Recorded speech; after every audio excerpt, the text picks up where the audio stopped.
Gerta, përshëndetje, sot është paralajmëruar se do të ketë homazhe dhe si çdo vit tjetër nga ana e familjarëve të viktimave, çfarë po ndodh deri më tani në Gërdec?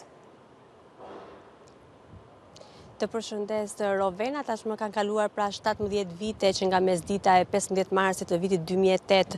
ku këtu ku ne ndodhemi shpërtheu fabrika demontimit të armëve, ku mori jetën 26 personave dhe plagosi më shumë se 300 të tjerë. Sikurse çdo vit, edhe në këto 15 mars, pra familjarët e viktimave të tragjedisë të Gërdecit do të kryen homazhe pranë vendit ku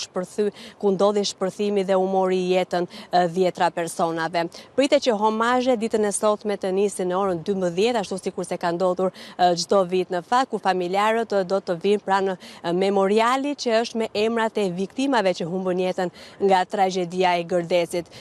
Do të ndodhi pra e njëjta situatë sikur se ka ndodhur çdo vit, pra familjarët sërish do të kërkojnë drejtësi për atë që ndodhi 17 vite më parë në 15 mars të vitit 2008. Pra pritet që në orën 12 të nisin edhe homazhet ku familjarët e viktimave do të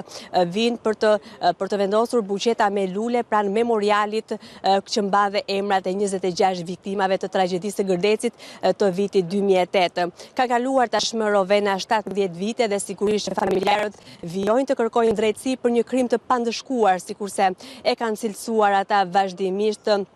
atë që ndodhi në Gërdec. Unë dua të kujtoj këtu,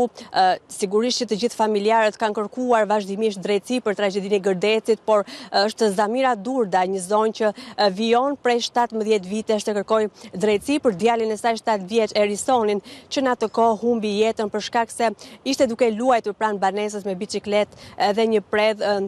i mori atij jetën pas disa ditësh shëndrimi në spital në gjendje të rëndë. Zamira Durda në fakt të 17 vite ka kaluar në dyert e gjykatave dhe do ajo vijon të kërkoj drejtësi që sipas saj duhet të vendosen përpara drejtësisë përgjegjësit kryesor të këtij krimi shtetëror, sikurse e cilësojnë familjarët atë që ndodhi 17 vite më parë, pra në 15 mars të vitit 2008. Faleminderit Gerta Vasku për raportimin.